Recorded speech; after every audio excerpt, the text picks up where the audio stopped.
paz do Senhor Jesus. Hoje iremos falar a respeito dos dons do Espírito Santo. É importante saber que são 9 dons do Espírito Santo. Esses dons espirituais são dados para a realização de uma tarefa específica no corpo de Cristo, a Igreja. Muitas pessoas confundem os 7 Espíritos de Deus com os dons espirituais. Os dons espirituais são um e os 7 Espíritos de Deus é outro. No entanto, o Espírito é o mesmo, que realiza tudo em todos. O 7º dom é o dom de discernimento de espíritos. Deus jamais disse para Adão e Eva, para eles vigiarem para não cair no pecado. Veja esse relato do espírito humano em ação. Os 7 Espíritos de Deus é encontrado no livro de Isaías capítulo 11, onde está escrito assim: repousará sobre ele um Espírito do Senhor, o 2 Espírito de sabedoria e de 3 inteligência, o Espírito 4 conselho e de 5 fortaleza, o Espírito de 6 conhecimento e de 7 temor do Senhor. Como você pode ver, a Bíblia Sagrada não dá diretamente respaldo para interpretar os 7 Espíritos de Deus como dons. Pois, essa profecia está diretamente relacionada a Jesus. E isso se cumpriu quando Jesus estava indo ao Jordão para ser batizado por João, o Batista. Mateus 3,16. Contudo, há alguns dons que são confundidos com os 7 Espíritos de Deus, por se tratar de sabedoria, conhecimento e entre outros. Veja como está escrito em 1 Coríntios 11:8. A um pelo Espírito é dada a palavra da sabedoria, a outro, pelo mesmo Espírito, a palavra da ciência a outro, pelo mesmo Espírito, fé a outro, pelo mesmo Espírito, dons de curar, a outro, a operação de milagres, a outro, profecia, a outro, discernimento de espíritos, a outro variedades de línguas, e a outro interpretação de línguas. Portanto, como vemos, tem uma totalidade de 9 dons do Espírito Santo, descrita na Bíblia Sagrada. Caso saiba de alguma outra descrita na Bíblia que não foi mencionada acima, deixe nos comentários, e vamos procurar atualizar o post. Geralmente, a busca por esses dons é de extrema importância para nós, pois é através deles que são realizadas as obras de Deus. E a busca por eles deveria ser nosso primeiro foco como cristãos, mas deixamos de lado quando já portamos alguns desses dons. O apóstolo Paulo deixa bem claro em suas cartas que devemos ser cheios do Espírito Santo. E isso não é uma opção, e sim uma necessidade. Pois quando não nos enchemos do Espírito, de outra coisa nós enchemos. Como por exemplo de mentira, adultério, engano, e de todo tipo de coisa que nos afasta do nosso estado espiritual com Deus. Veja aqui cada um dos 9 dons dado pelo Espírito Santo a homens para a realização de sua obra. O primeiro é a palavra de sabedoria. Muitos confundem com o espírito de sabedoria, fazendo referência a Isaías capítulo 11. Veja qual o significado de sabedoria no grego. A palavra sabedoria no grego é Sofia, que significa ser supremo sabedor de todas as coisas ao redor e derredor. É basicamente uma pessoa que tem um conhecimento extremo, obtendo um conhecimento superior dos demais. Praticamente um conhecimento dado por Deus, para fazer realização com excelência sem errar. É como no caso de Daniel, que era muito sábio, ele desvenda os mistérios mais difíceis que existe. Geralmente, essa sabedoria só adquire quem serve ao Deus Altíssimo, pois não é uma sabedoria humana e sim divina. No latim a palavra sabedoria é sapere, que significa quem tem sabor. Poderíamos interpretar assim: o homem que tem sabedoria, conseguir dar sabor a uma vida. Conseguir dar novas perspectivas de vida a outros que o ouvem. Essa pessoa se torna tão influente, que todos querem ouvi-la. Não é por acaso que o Senhor Jesus é a própria sabedoria, descrito no livro de Provérbios. Pois todos queremos ouvi-lo. Lembre-se que a sabedoria não está naquilo que conquista, e sim naquilo que você se torna. Lembrando que estamos falando aqui em sabedoria bíblica e não sabedoria humana. Pois, o primeiro requisito que uma pessoa deve mostrar se é realmente sabia é o temor ao Senhor. Por outro lado, a palavra sabedoria no hebraico é chokma, que significa uma pessoa que é extremamente sabia nos estudos da Tora, pois Somente nessas palavras é extraído outras duas palavras que é bina, que significa entendimento, e daet, que é conhecimento.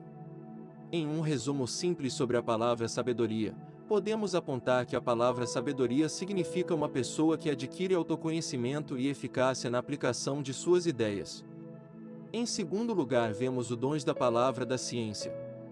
Esse dom basicamente é visto em Eliseu, em que seu espírito seguiu o seu servo e viu que ele tinha pegado certa soma em ouro e assim ficou leproso por conta do ato. Muitos dizem ser o dom da revelação, mas eu prefiro referir ao dom da ciência. A pessoa que busca por esse dom tende a ter um controle emocional muito forte, pois é revelado pelo Espírito a vida da pessoa e o que acontecerá futuramente. Esse dom desvenda intenções do coração. Se uma pessoa está com o pensamento de se auto-suicidar-se, logo é revelado sua intenção. Esse dom é de extrema importância para a Igreja de Cristo atualmente, pois há muitas pessoas que não aguentam a pressão da vida e querem abandonar o barco.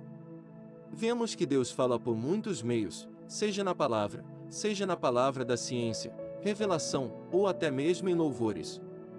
Deus escolheu pessoas para realizar uma obra, e cada pessoa tem um dom específico para a realização dessa obra. A palavra ciência vem do latim scientia, que significa faculdade mental do conhecimento. Podemos dizer que o dom da palavra ciência está relacionado à presciência. Ou seja, é alguém que tem o conhecimento do futuro.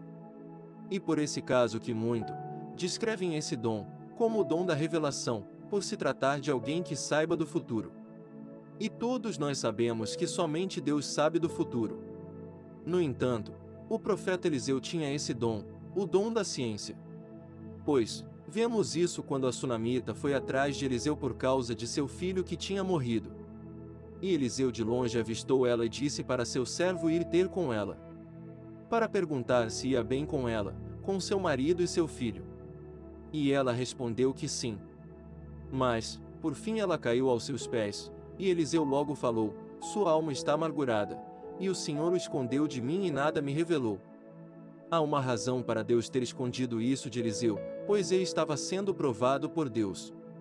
Mas, não iremos falar sobre isso neste artigo, iremos falar em outro. Mas, como podemos ver, ele tinha esse dom de saber sobre a vida das pessoas. Deus o revelava para ele.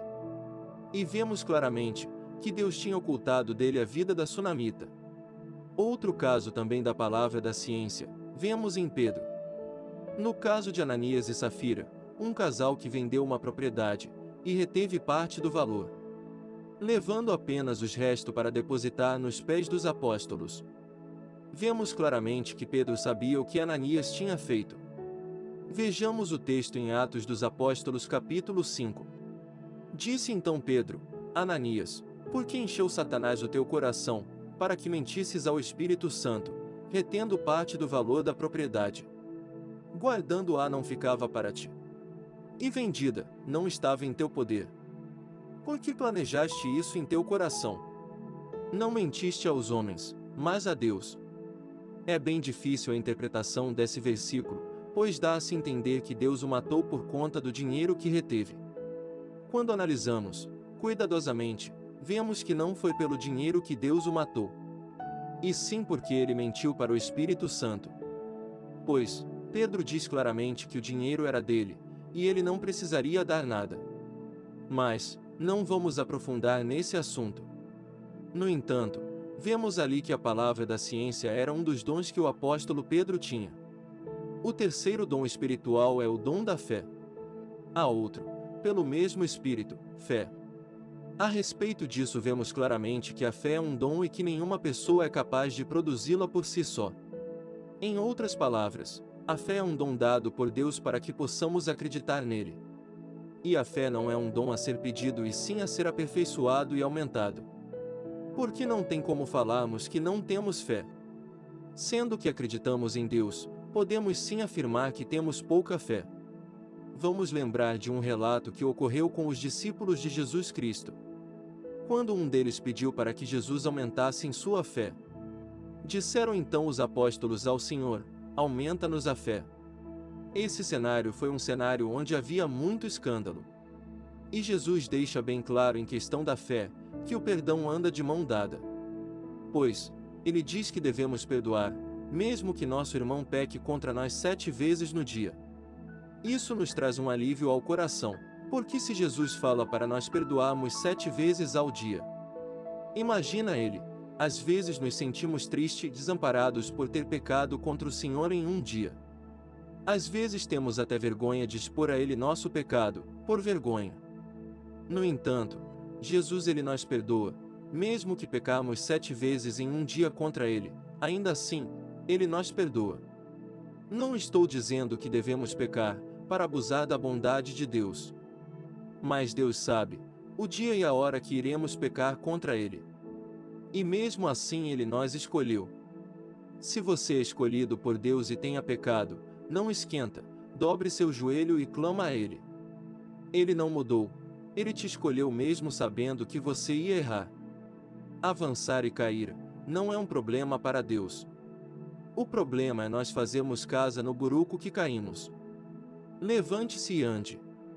A fé é o firme fundamento das coisas que não vemos. Se não vemos é porque está no futuro, e o futuro fica para frente. Não fica do lado e nem atrás, é para frente.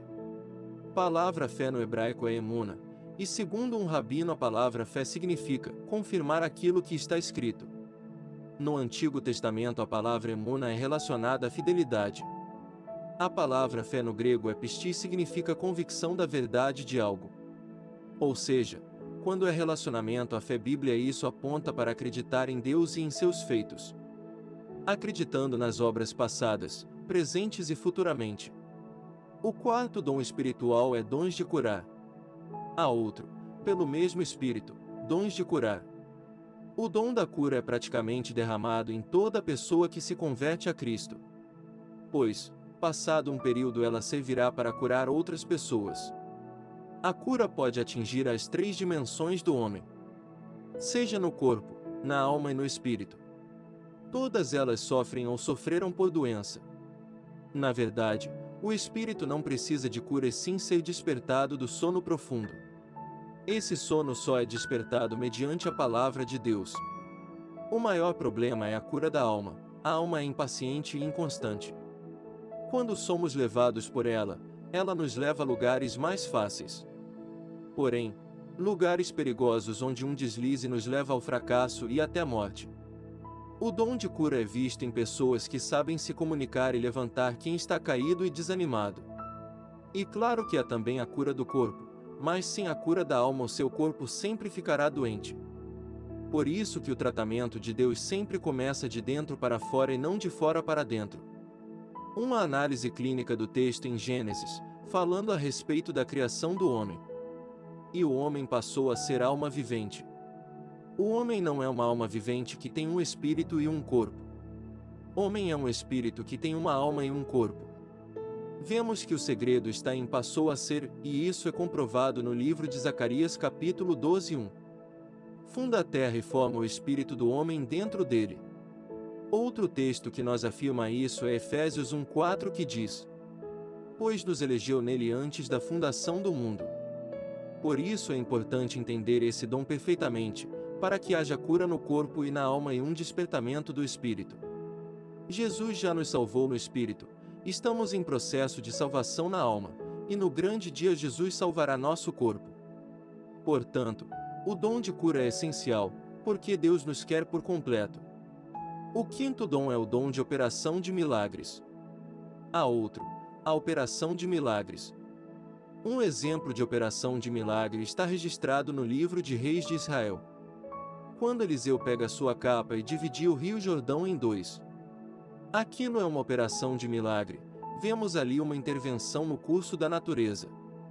Vamos mais a fundo, para que nosso entendimento se expanda. O sentido de operação de milagre é visto como um ato que não é um processo natural à natureza. Ou seja, vamos supor que a água com o decorrer do tempo ela se transforma-se em vinho, isso não seria uma operação de milagre. Mas quando a água se transforma em vinho, e esse processo não é o natural da água, isso é considerado uma operação de milagre. Lembra-se de Jesus em Caná da Galileia, quando ele transforma a água em vinho. Especificamente, aquilo é um dos melhores exemplos de operação de milagre. Conceito: ele não é uma operação natural no curso de vida, e sim uma palavra dita que muda o estado natural de uma vida.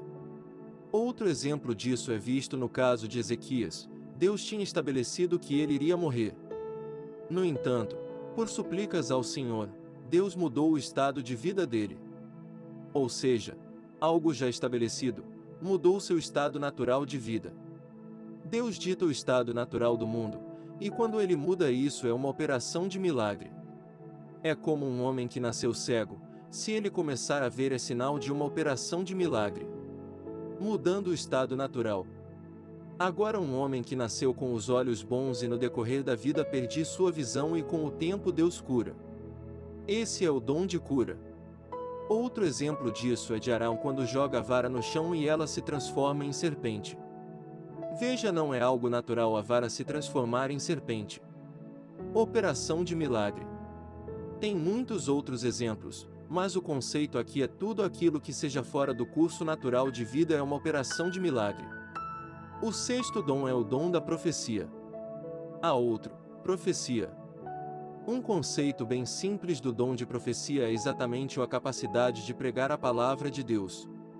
O dom da profecia é o mesmo que o dom da palavra.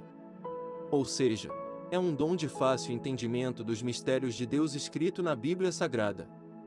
No grego a palavra profecia é profeteia, e é formada por dois termos, depro e phemi. Depro significa adiante, e phemi significa falar.